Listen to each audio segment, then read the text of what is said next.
ഇന്ന് നമ്മൾ റോബസ്റ്റ് പഴം വെച്ചിട്ട് നല്ല ക്രിസ്പി ആയിട്ട് ഉണ്ടാക്കിയെടുത്തിട്ടുള്ള ഒരു മസാല ചിപ്സിൻ്റെ റെസിപ്പിയാണ് കാണിക്കാൻ പോണത്. ഇത് കഴിക്കാൻ നല്ല ടേസ്റ്റിയാണ്, നല്ല ക്രിസ്പി ആയിട്ടാണ് ഉണ്ടാവുക. ഏത് ചെറുപഴം വെച്ചിട്ട് നമുക്കിത് ഉണ്ടാക്കിയെടുക്കാൻ പറ്റും. സിമ്പിളാണ് ഉണ്ടാക്കിയെടുക്കാനായിട്ടും. അപ്പോൾ ഇതെങ്ങനെയാണ് ഉണ്ടാക്കിയെടുത്തത് എന്ന് നോക്കാം. അപ്പോൾ നമ്മുടെ ഈ മസാല ചിപ്സ് റെഡിയാക്കി എടുക്കാനായിട്ട് നമ്മളിപ്പോൾ ഇത്രയും റോബസ്റ്റ് പഴമാണ് എടുത്തിട്ടുള്ളത്. ഇതിന് പകരമായിട്ട് മൈസൂർ പഴം അല്ലെങ്കിൽ ഞാളിപ്പൂവൻ പഴം, ഏത് പഴം വേണേലും എടുക്കാം കേട്ടോ. നമ്മളിപ്പോൾ ഇത് വെച്ചിട്ടാണ് ചെയ്തെടുക്കുന്നത്. അപ്പോൾ ആദ്യം ഒരു പഴം എടുത്തിട്ട് ഇതുപോലെ സെൻറ്ററിൽ കട്ട് ചെയ്ത് കൊടുത്തതിന് ശേഷം ഇതിൻ്റെ തൊലി കളഞ്ഞ് ക്ലീൻ ചെയ്തെടുക്കുക. ഈ ഒരു രീതിയിൽ നമ്മുടെ പഴം ഫുള്ളായിട്ട് നമ്മൾ ആദ്യം തൊലി കളഞ്ഞ് ക്ലീൻ ചെയ്തെടുക്കുകയാണ്. ഓരോ പഴവും നമ്മൾ തൊലി കളഞ്ഞെടുത്ത ഉടനെ തന്നെ വെള്ളത്തിലേക്ക് ഇട്ട് വയ്ക്കുക. എന്നാലാണ് ഇതിലെ കറയെല്ലാം നന്നായിട്ട് പോയി കിട്ടുക. ഇതുപോലെ ഫുള്ളായിട്ടും തൊലി കളഞ്ഞെടുത്തതിന് ശേഷം നമുക്കിത് സ്ലൈസ് ചെയ്തെടുക്കാം. അപ്പോൾ ഇത് നമ്മൾ കത്തി വെച്ചിട്ടാണ് ഇതുപോലെ സ്ലൈസ് ചെയ്തെടുക്കുന്നത്. സ്ലൈസർ വെച്ചിട്ട് കട്ട് ചെയ്തെടുത്താൽ ഒന്നുകൂടി ഒന്ന് തിന്നായിട്ട് കിട്ടും. അപ്പോൾ നമുക്ക് നല്ല ഫ്രൈ ആയിട്ട് പെട്ടെന്ന് തന്നെ നന്നായിട്ട് ഫ്രൈ ആക്കി എടുക്കാൻ പറ്റും. നമ്മളിപ്പോൾ അത്യാവശ്യം തിന്നായിട്ട് തന്നെ കട്ട് ചെയ്തെടുത്തിട്ടുണ്ട്. ഇനി നമുക്കിതിലേക്ക് വേണ്ട മസാല റെഡിയാക്കിയിട്ട് എടുക്കാം.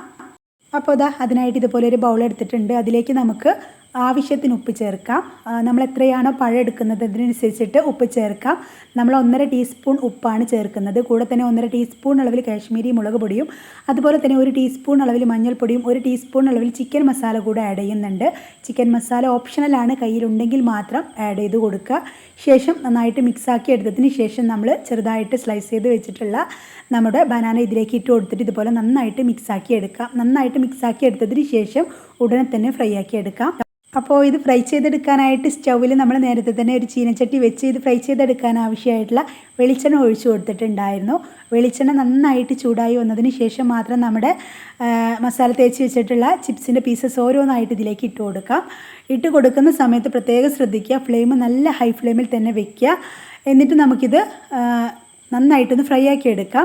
ജസ്റ്റ് ഒരു 1-2 സെക്കൻഡ് കഴിഞ്ഞതിന് ശേഷം നമുക്കിത് ഒന്ന് തിരിച്ചിട്ട് കൊടുക്കാം. അങ്ങനെ തിരിച്ചും മറിച്ചും ഇട്ട് നല്ല ക്രിസ്പി ആയിട്ട് ചെറുതായിട്ട് കളറെല്ലാം മാറി വരുന്ന സമയത്ത് നമുക്കിത് എണ്ണയിൽ നിന്ന് കോരി മാറ്റാം.